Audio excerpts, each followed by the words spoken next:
اس طرح دیگر عہدے اور لوگوں کے پاس ہیں. تو یہ بات نہیں بنتی. بس ایسی بات کرنی ہے تو اور بات.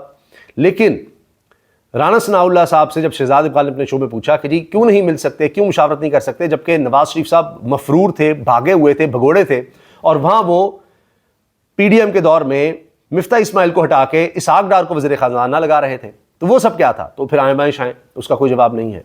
پھر آپ دیکھیں کتنا بڑا بلنڈر ہے رانا ثناء اللہ کا. یہ چارج شیٹ ہے خود اپنی حکومت کے خلاف کہ جی پولیس کو ہم فری ہینڈ دیں گے اس لیے کہ جوڈیشل سسٹم فیل ہو گیا ہے.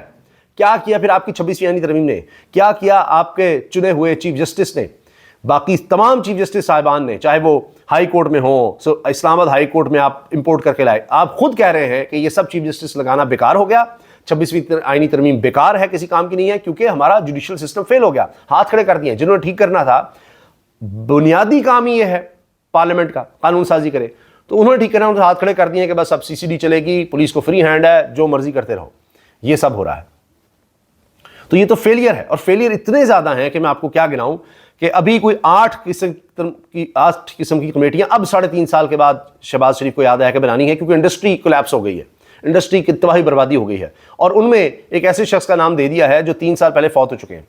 آپ اندازہ لگائی ہے, یہ ہے سیریسنس. تو لوگ یہ کہہ رہے ہیں کہ جی اب یہ تو ہونا ہے کہ وجہ یہ ہے کہ شہباز شریف صاحب تو دوروں پر ہی رہتے ہیں, جب وہ پاکستان کے دورے پر آتے ہیں بیرون ممالک کے دورے ختم کر کے, تو ان کے پاس ٹائم نہیں ہوتا کہ وہ کچھ دیکھ سکیں. تو اس طرح سے جو جس کا نام آ گیا وہ انہوں نے بیچ میں لگا دیا. یہ تو حالات ہیں. اچھا, اب مریم نواز صاحبہ کی مقبولیت کا عالم ہے. اربوں روپیہ اشتہار بازی پر لگا کر, اور جی ہم نے یہ کر دیا, وہ کر دیا, وہ سارے پرانے دیہی مراکز صحت, وہ مریم نواز ہاسپٹل بنا دیے, مریم نواز کلینک بنا دیے, یہ وہ فلاں گاڑیاں آ گئیں, بسیں آ گئیں, یہ وہ.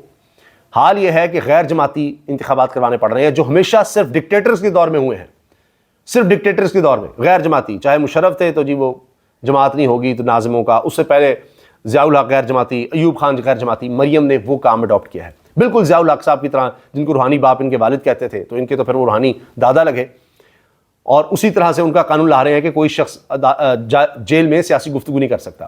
تو غیر جماعتی اس لیے لا رہے ہیں جس کا ثبوت جس بات سے نظر آتا ہے کہ یہ بھاگ رہے ہیں, کیونکہ ان کو پتا ہے کہ تحریک انصاف بیچ میں آئی تو انہوں نے بچنا ہی نہیں ہے, ختم. بطور نون لیگ جماعت کے طور پر یہ شرکت ہی نہیں کر سکتے, اتنے لوگ ان سے متنفر ہو چکے ہیں, اتنی تباہی لے آئے ہیں یہ. اور تو اور آپ دیکھیں, جو یہ کہتے تھے انویسٹمنٹ آ رہی ہے, $2 ارب کا جرمانہ کرنے جا رہے ہیں سعودی عرب اور کویت کے لوگ.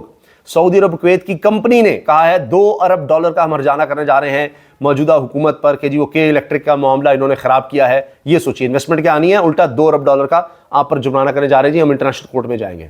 یہ حال ہو گیا ہے اس دور میں, ہر طرف تباہی بربادی ہے. تو انہوں نے کیا الیکشن لڑنے اپنی جماعت کے نام پر, یا تحریک انصاف کو کیا لڑنے دیں گے؟ اور اس کے بعد یہ کہ جی آپ الیکشن لڑ کر آ جائیں اور اس کے بعد پھر کسی جماعت میں شامل ہو جائیں, یعنی پھر وہ نون لیگ میں شامل ہونا ہوگا.